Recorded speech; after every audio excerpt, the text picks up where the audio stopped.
여러분한테 웃음, 긍정, 웃음이 답이다. 긍정이 답이다. 이렇게 말씀드리고 시작하기 싶습니다.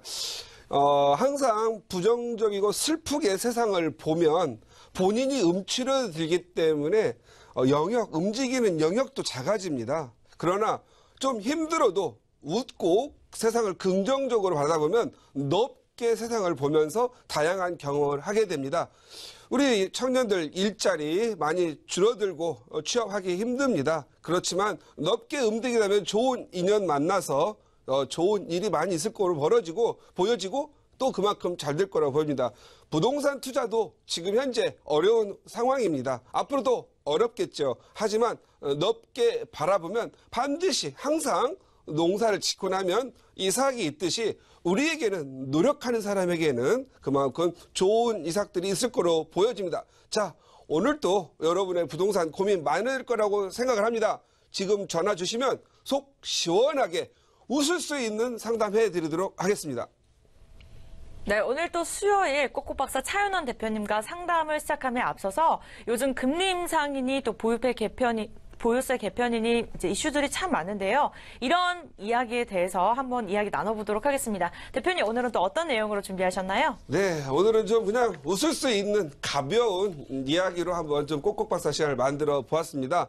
아까 우리 아나운서님이 말씀하신 것처럼 보유세 인상, 또 금리 인상, 또 미국발 악재, 경기 침체 너무 많습니다. 그래서 이런 부분을 좀 어떻게 좀 표현해 볼까, 어떻게 그 위기를 좀 극복해 볼까 하는 마음으로 이렇게 잡아봤습니다. 부동산 투자 방망이를 짧게 잡고 날아오는 볼을 두려워 마라, 이렇게 잡아봤습니다.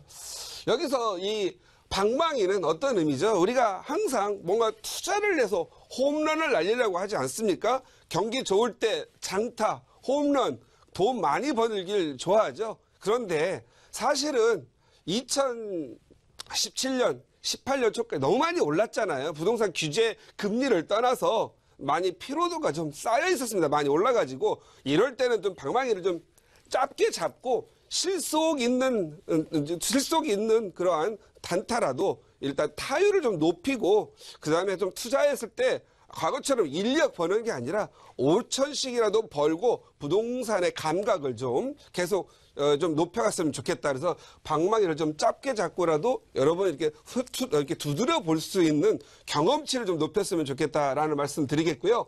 날아오는 볼이죠. 볼은 몇 가지가 있습니다. 지금 양도세, 중과세, 세금 문제, 보유세죠. 그 다음에 금리, 각종 비용 많이 지금 현재 발생됩니다. 이거 나만 내는 거 아니잖아요. 전 국민이 내는 거거든요. 대통령도 내는 거고 우리 밑에 저희같이 일하는 서민들도 내는 겁니다. 기왕 낼 거라면 두려워하지 말라는 거죠. 그냥 많이 벌어서 움츠리지 말고 많이 벌어서 세금 많이 내고 또 내가 취할 수 있는 실리를 많이 취할 수 있는 걸 좀 했으면 좋겠습니다. 그래서 많은 분들이 이렇게 지금도 여전히 이렇게 상담을 하다 보면 적은 돈으로 많이 날려서 크게 벌려고 이렇게 하는 분들이 많이 있는데요. 이렇게 되면 지나치게 꿈이 커져서 더 투자에 실패할 우려가 많습니다. 왜냐하면 귀가 얇아져야 되거든요. 그러다 보면 투자할 때도 별로 없는데 이거 내가 책임질 테니까 이거 투자하세요. 이거 많이 봅니다. 이런 거 하다가 보면 가슴 뜨거워져서 눈이 혹 해가지고 속을 수가 있습니다. 오히려 시대상 흐름상 많이 버는 시기가 아니니까 큰 마음 갖지 말고 그냥 소소하게 짧은 방망이를 잡고 그냥 좀 안전하게 단타라도 제대로 좀 칠 수 있었으면 좋겠다. 그래서 이 시간 항상 이게 산이 높으면 골도 깊습니다. 많이 버는 만큼. 그래서 일단은 지금은 그냥 안전한 투자, 마음이 편한 투자를 해서 또 다시 기회가 오면 장타로 변할 수 있는 그런 때를 기다리는 게 좋을 것 같습니다. 그래서 때를 기다리는 것도 좋고 타이밍에 맞춰서 단타, 방망이를 좀 짧게 잡고 단타하는 것도 좋습니다. 이 장타를 꿈꾸는 사람들은 지나친 대출 이런 걸 많이 활용하셔서 또 금리가 많이 올라가면 부담이 되거든요. 그러면 또 어처구니 가게 팔게 됩니다. 많은 사람들은 금리가 오르는 걸 걱정을 합니다. 사실은 금리가 오르면 부동산 가격이 떨어진다라고 생각하고 있는데 사실은 시간이 가보면 금리가 오르면 부동산 가격은 오를 수밖에 없고 올라야 정상이죠.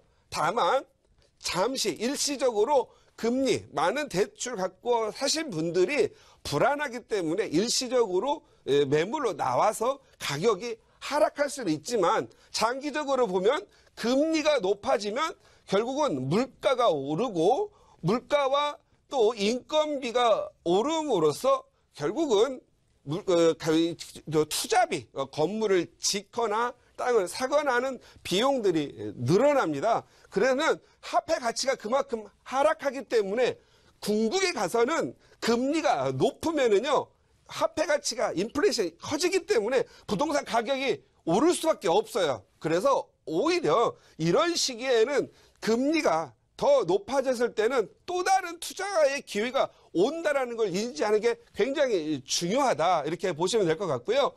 요것을 제가 한번 그래프를 한번 그려봤습니다.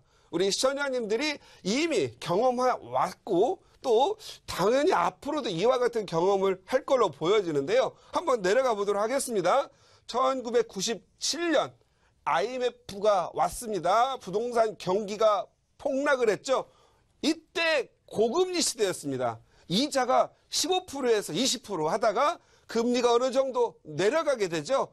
그리고 여기에는 대폭락이 왔습니다. 부동산이. 그러나 폭락의 기간은 짧았고 오히려 금리가 높아지고 화폐 가치가 하락하면서 가격이 오르는 기간이 더 많이 길었다 이렇게 보시면 돼요. 그래서 2000년 또는 2001년에서 2006년 심지어는 2007년까지 고점 유지되면서 3억 하는 것들이 많이 오르는 데는 15억, 18억까지 올랐고요. 어떤 것들은 3억 하는 것들이 조금 덜 오르는 지역도 6, 7억까지 올라가는 그러한 현상을 보였습니다. 그러면 이때 금리가 낮았느냐? 아닙니다. 이때 보셔서 여러분 기억하시죠? 우리가 2005년, 6년 그때는 금리가 6에서 8%, 또 제2금융권을 가면은 9에서 12%였는데도 대출을 서로 받으려고 야단이었죠. 그래서 이 가격을 잡기 위해서 2009년 10월에는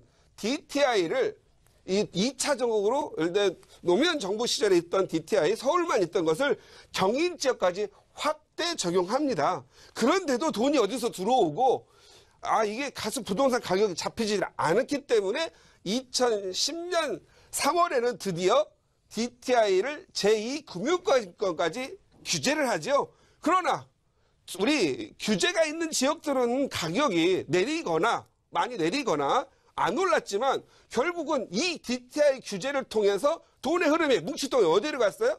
지방의 5대 광역시로 가게 된 거죠. 그래서 오히려 2010년에서부터 2014, 15년까지는 지방 1억 하던 것들이 2억씩 가격이 올랐거든요. 그래서 더 많이 올랐죠. 그래서 우리나라 평균으로 봤을 때 요건 서울의 그래프고요. 우리나라 전체 평균을 봤을 때는 오히려 국토 전체는 더 올랐다는 사실들을 알고 보면 또 흥미로운 사실입니다. 그리고 우리가 지금 현재 온갖 규제가 또 다시 2017년 8월 2일 드디어 부동산 가격을 잡고자 양도세, 중과세, 그리고 금융 규제 이렇게 지금 현재 다시 시작을 해서 올 4월 1일부터 또 다시 시행됐고요. 일부는 8월 2일부터 진행이 됐습니다. 그런데 지금 시장은 거래가 일어나지 않습니다. 거래가 안 일어나면 폭락이 일어난다는 폭락주의자분들이 많으신데 오히려 이상하게도 핵심 지역들은 더 오르고 오히려 재건축이라든가 멀어짐으로써 기대감이 사라지기 때문에 일부는 가격 조정이 됐습니다. 하지만 재건축이 아닌 이미 기존에 지어진 구축 아파트들 살기가 좋고 입지가 좋은 데를 찾아서 투자자들의 자금이 몰리기 때문에 오히려 가격이 올라서 서울 전체가 평준화가 일어나는 현상을 지금 보이고 있습니다. 왜 이런 상황을 보이느냐? 이미 IMF 폭락 그리고 미국발 2008년 미국발 리먼 브러스 사태 그 다음에 2005년의 양도세 중과세 굵직한 2009년 10년 DTI 금융 규제들을 다 지내오면서 우리 부동산 시장에 어느 정도 면역력이 생겼다는 겁니다. 그렇기 때문에 좋은 지역, 선호도가 높은 지역, 학군이 좋은 지역, 교통이 좋은 지역은 가격이 내렸다기보다는 오히려 지금 현재 시장의 완만한 흐름으로 조정받고 있는 보합세를 유지하고 있다는 게 더 중요한 사실이 아닌가 싶고요. 가격이 지금 내린 데 있죠. 그런 데는 뭐죠? 인구 대비, 수요 대비 너무 지나친 공급이 많아서 이런 수급 불균형의 가격이 떨어지는 부분이 있다는 거죠. 인구 50만도 안 되는 데다가 마구 아파트를 지어내니 밤마다 불이 꺼진다는 거고 입주할 사람이 없는 거죠. 거기에 맞는 일자리 창출해줬어야 되는데 안 되다 보니까 결국은 배드타운화 되는 그런 지역들은 가격이 내릴 수밖에 없다. 그것은 이 부동산 정책과 관련이 없이 내릴 수밖에 없는 길이었다라는 걸 아셨으면 좀 좋겠다. 이렇게 보시면 될 것 같고요.